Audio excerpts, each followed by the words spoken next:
What's up guys, welcome to another video. If you're an engineering student, you probably at some point in your journey, you had a bad experience with an engineering professor. I think that a lot of us can relate to that. I know that I went through it at some point. And so today I have former assistant professor, Dr. Kelsey Rogers, who a couple of weeks ago, she came onto the channel. So this is a clip from the full interview that I will link in the description when she tells us about why professors curve grades so much, why sometimes they stop caring and they don't teach well. And of course, something that we've all experienced, why some professors just end up reading slides. And so with all this being said, there's two things I want you to take away from this video. The first one is to be a little bit more sympathetic towards professors because, hey, let's face it, they're also human. And sometimes, as we will learn in a few seconds, they actually try to help the students. And for one reason or another, it's just not possible for them. Now, the other thing that I want you to take away from this video is to notice how you can make a difference and how you can help a professor improve his or her way of teaching. So with all that being said, let's jump right into it. So what do you do when you have that much failure rate and you already used up all your resources? You know that you're doing the best you can. You've done your research. You surveyed students, and then you still get that much failure. What do? Do you just make it easier or what happens? So with that course, they had me come on and do taking over the course and making changes and kind of studying what was happening. And one of the things that I was seeing is for the computer programming course is we had all these different tests and exams where we're testing students. One, it was a lot to cover within a short period of time, which is very common in engineering. And I don't think it's a fault of the students. I think it's a fault of the professor. If you have a 50% average in your class and you are curving your class, there is something wrong with your professor, not your students. That's just my opinion. Anyway, so I was like, okay, this is a problem. One, we need to scale down these exams. We shouldn't have really high failure rate on exams. Especially one, are we teaching this content? Is this exam something we actually cover in this class? Or is it one of those stupid things where I've seen a lot of those engineering memes where it's what we do in class and it's something really simple, A plus B equals C. And then what do we do on homework? And it's okay, a little bit more complicated, A squared plus B squared equals C squared. And it's okay, not too bad. And then what do we do on the test? And then it's giant integrals and derivatives. And you're wait a minute, that wasn't anything. Right. And so it's making sure that we don't have a class like that. I always say for me, the most complicated thing I would give students was typically their homework assignments and projects. So those would be the most complicated things in class. The exam should be somewhere in between the level of what an in-class activity and a homework assignment is. I would say that's what I would always aim for, because I should be assessing what they're learning, which should be what I'm teaching, not just hey, this is what I would expect a professional out in industry to be able to do. And it's well, that's not what we taught. And then the other part was we were seeing that a lot of students were failing the test because of different reasons. So with programming, if you're creating a computer program, before you actually go in and you code everything, first you have to be able to do the actual problem on paper, right? And so sometimes we were teaching all of that, or we were testing it all at once. And so sometimes somebody would be failing this the entire exam, but really where they failed was they didn't know how to get it done on paper. And it's okay, if you can't solve a problem on paper, then that's what I need to be teaching you. And so sometimes we would spend way too much time talking about the syntax and do you know how to do an if statement? Do you know how to do a for loop? And the students I'm doing great, I'm fine over here. But then they're we're ignoring this whole part of they have no foundation of how to solve this problem that maybe it would be something simple in physics, but they haven't even taken physics yet. So it's for them, it's huge. Right. So a lot of it was you have to really dive down into the student work. And it's a lot of just understanding the problem. And once you understand that problem, then implementing big changes of how do we address that? How many semesters did it take you to get all this data and implement the changes? Probably over the course of a year of teaching it, I was kind of observing it in the class and collecting all the data and looking at it all. Maybe it was over 2 years of teaching it, and then over one summer of rigorously going down and being all right, this whole summer is just dedicated to this, and then we're launching it in the fall.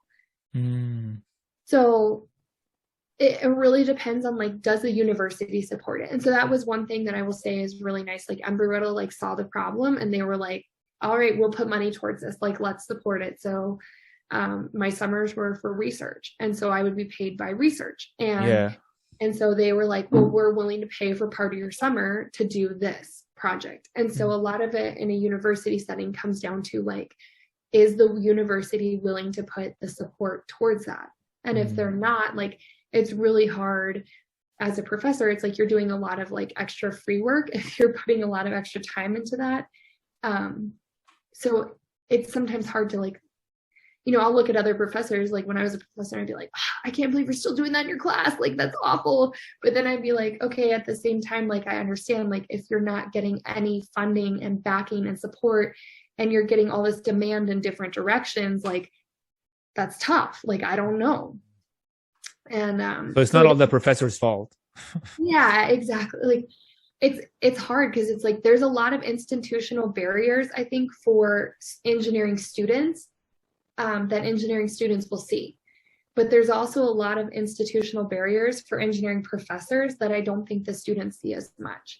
And like I know when I was a faculty advisor for Society of Women Engineers, like sometimes I would let my students in like a little bit more insight into what was going on. And like they would be like, I had no idea, like some of the different students I advised and mentored. And like, especially after I left the university and like people had more questions, like I would talk more openly about different things. Yeah. And they were like, what? And they were like, I didn't know that's how universities worked. And I was like, yeah, like that's how they work, kind of. I mean, yeah, that's like, you got to get that money, right? A lot of the times also like professors are mainly researchers and then they kind of teach you maybe because they have to. And then they don't, and then I think they don't care at some point. It's just like, they send the teacher's assistant or whomever, the research assistant to teach.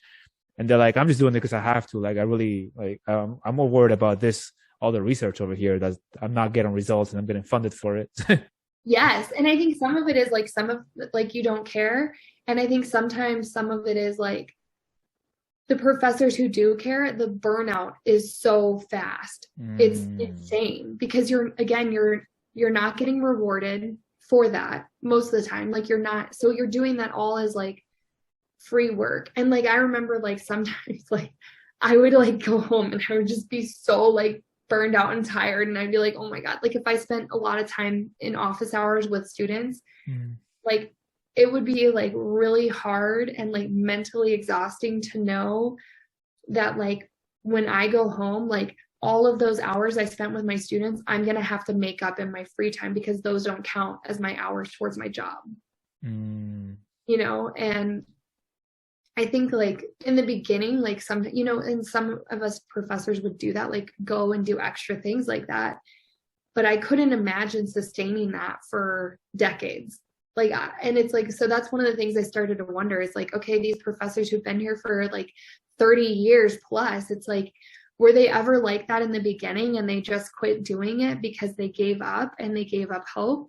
Or have they always just been really hard and like ignoring students and not caring? And like, maybe that's just their personalities. They really don't care. Or you know, it is interesting. Yeah. Do you think those professors that don't care as much, do you think they just curve the grades and then just like, all right, I'm just going to comply with the requirements and it is what it is type thing? Yes.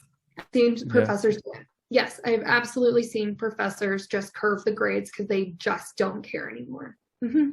Absolutely. It's really tough and frustrating because the other thing is it's like the people who are getting robbed the most from that is the engineering students. Right. You know, like financially it's going to suck failing a class and having to pay for another class. Have I ever failed a class before? Yes, I have. And I would be happy to talk about that another time. Like it happens, you know? And, but like it would be better to fail a class and have to retake it and pay for that semester again, but actually learn it than to just like skirt by because you had a professor who stopped caring and just handed out grades because they wanted to meet some numbers so they didn't get flagged. Right. But they definitely like course evals are so real. Like that is a huge impact. If you do not like your professor, put it in a course eval because those course evals help decide the professor's pay increase at some Mm. universities, like a lot of universities.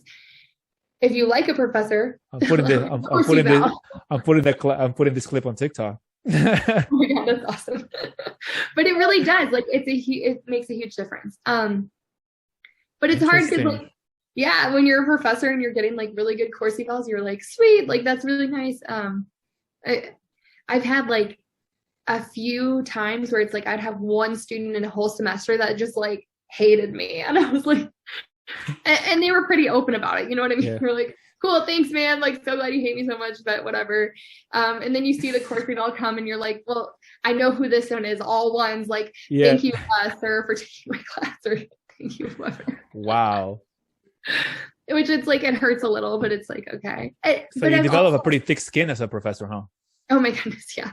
But like the other thing is like, I worked with a colleague of mine, and that had like this reputation for like, a lot of people were like, oh, this professor like doesn't care, and you know, he's just like makes everything so hard, and like a lot of students didn't really like him that much, and I don't know why. Like honestly, I'm not sure why. But then like when we worked together, I would watch him spend more time than most of my colleagues on like office hours, prepping materials, grading materials, really trying to understand every single one of his students as an individual. And then going in like and really caring about like, I want them to learn this. And I don't know why. Like I think part of it was just like a reputation, like one of those things of like, he already had a bad reputation because of like something that happened like semesters ago, and it kind of just like continued on. Yeah. And like so a lot of people didn't give him a chance to get to know him. And like when I got to know him, I was like, man, this guy's like really cares about his students, like more than most other people I meet here.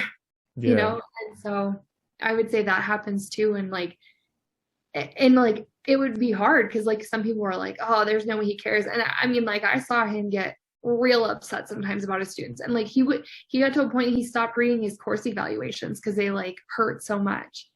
And it's like, man, like I guess sometimes like when I was a student, I would kind of forget that like, oh yeah, this is a person too, you know what I mean? Like this is a person, they have feelings, they have emotions, they have like reactions just like any other person, because you start to see them as like this like roadblock on the way to your success, I guess. Right. Yeah. Oh, that's interesting. I think it's important for people to also understand what the other side of the coin, the professors, because I mean, as a former student in university, and I mean, I still hear now you always, the professors always get all the blame, and the professors suck and they don't teach well. And a lot of times, I mean, with a good reason, you know, it's like, if you just show up and start reading off slides and then you don't care, I mean, of course, and then not to mention that we humans tend to remember all the negative things over the positive ones anyways. So that just makes it even worse. You know, it's like, unless you are an extraordinary professor that just really shows that he or she cares, then you're just not going to be able to overcome that negative perception that the students already have of professors. Absolutely. It's like, geez. I know, it's funny because I actually like, funny little side story. I had a professor I really didn't like at all, and I had to have him for multiple classes, which really sucked. And anyway, like it was funny. One day I came to class, and he was one of those professors that would just like, he would pull up the PowerPoint slides that came with the book that he didn't write, just like a random book, and he would literally like click through these slides from this book. And I was like, dude, are you kidding me? Like, you can't even make your own PowerPoint slides. You can't do anything. And day one of the semester, every time without fail, was literally the PowerPoint slides of the table of contents. And he would read the freaking table of contents on the first day every time. And so you're like going through the table of contents, and he's like, yeah, we'll cover that. And he'd be like, oh, this, like, we're not going to really go over that too much this semester. Oh, this. And he's like, yep, we'll be covering that. And I was like, oh my God, what a nightmare. So one day I come to class, and, you know, I like don't even really want to go because I'm like, oh, what a nightmare. What are we going to do? Read through the book again?